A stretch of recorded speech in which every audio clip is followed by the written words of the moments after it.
How's it going, guys? I'm here to review Wes Craven's New Nightmare, 1994. Mark?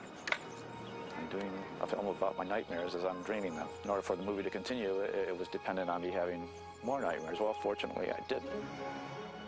I'm a little frightened by what Wes may have tapped into. I frankly felt that it was over when we did the final nightmare. So Wes Craven's New Nightmare is directed by Wes Craven once again ever since the original movie. And this movie is technically not a sequel to Freddy's Dead: The Final Nightmare, but instead it's a movie within a movie. It's one of those meta sequels or one of those meta movie ideas where what happens if something really does go wrong behind the scenes or the mythology or the lore. So pretty much this is like it's set within the real world with the real actors. You have Heather Langenkamp, you have Wes Craven, you have Robert Englund, who actually played Freddy Krueger, and he actually plays Demon Freddy Krueger in this movie because I guess there's a there's a demonic entity that craves on the fans' love for A Nightmare on Elm Street. And I guess when they end the franchise, that's when the demon Freddy or the real Freddy Krueger is loose, terrorizing people in their dreams. And the setting for this movie is set in California, Hollywood. So that's where you have the real life actors. Like I said, you have the whole cast of all the other Nightmare on Elm Street movies, including the original one. So, and John Saxon's back. Rest in peace to him. He plays Nancy's dad in the end, which is really cool.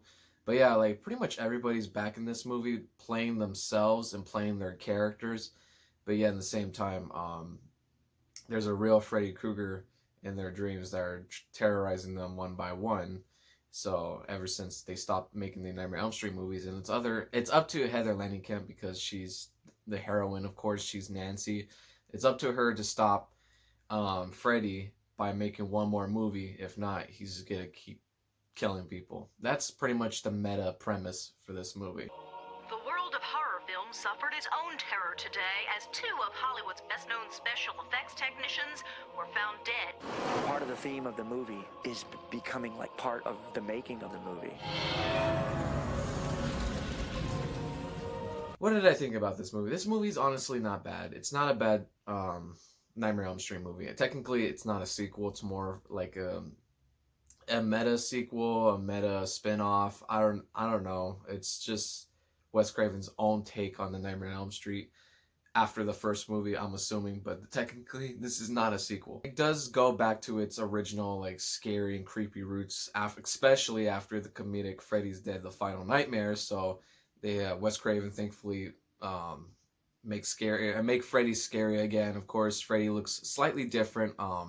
He still has that sweater. He still has that burnt makeup, but he has a new glove. The new glove is pretty much embedded into his skin, and not only just that, he has a black trench coat to complete the whole outfit, which is really cool. So the story is good in this movie. I actually enjoy the story. The story is actually straightforward, and I like its whole meta thing. So sometimes meta movies go right, sometimes they go wrong, but this movie wasn't that bad, so it went right for me. So I like meta movies sometimes. The special effects or the kills in this movie, not too gory, but when it does happen, it's kind of creepy. So special effects is pretty top notch. Of course, all the characters, all the actors and actresses are all great in this movie as always. But I will say I couldn't take Heather Langenkamp's supposed son in this movie, Dylan. Some scenes, I know he's a kid, but I feel like when he was possessed by Freddy in her dreams or something, I feel like it was a little overdone, a little cheesy, but yeah, it was still funny at the end. And the score for this movie, or the score for this movie, or the theme is a little bit funky and cheesy. It has that little bass line like going.